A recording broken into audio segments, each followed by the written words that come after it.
for three main target audiences. Vocal training for singers and coaches, and as well any musician that wishes to put on a performance on stage, and also festival goers for a fun tech gadget that's wearable. And the intent is that as I'll turn it on here for you guys.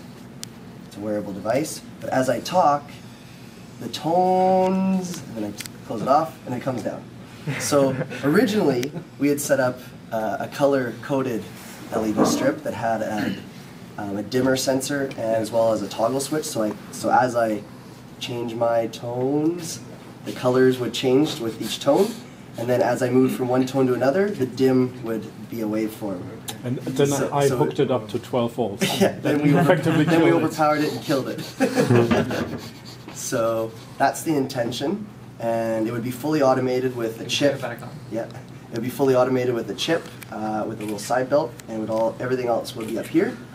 And then eventually, the final model would have a vibration sensor, so that the collar could actually take the tone right out of your vocal cords. Okay. So it would all be fully integrated.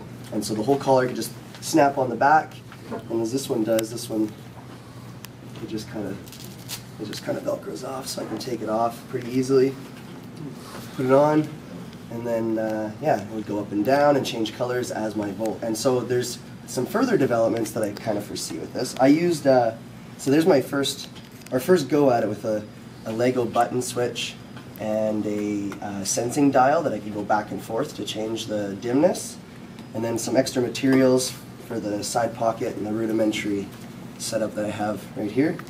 And then I see kind of a future purpose for this potentially, maybe as studies go forward, this could be integrated with dogs for like barking, and to see if maybe if there's different frequencies and tones used when barks are indicated for food versus going outside, then the light would show what they want. Also, speech therapy and medical diagnosis for vocal therapy, and then also a communication device potentially for the deaf or the deaf mutes that still have vibrations going on in their throat, but they can't produce the same sounds we can. Yeah. You know what's cool is that there's like one LED that's flickering, so you can actually get a nice impression of the kind of thing that could happen. Yeah. Yeah. So essentially, yeah, it would be very interactive.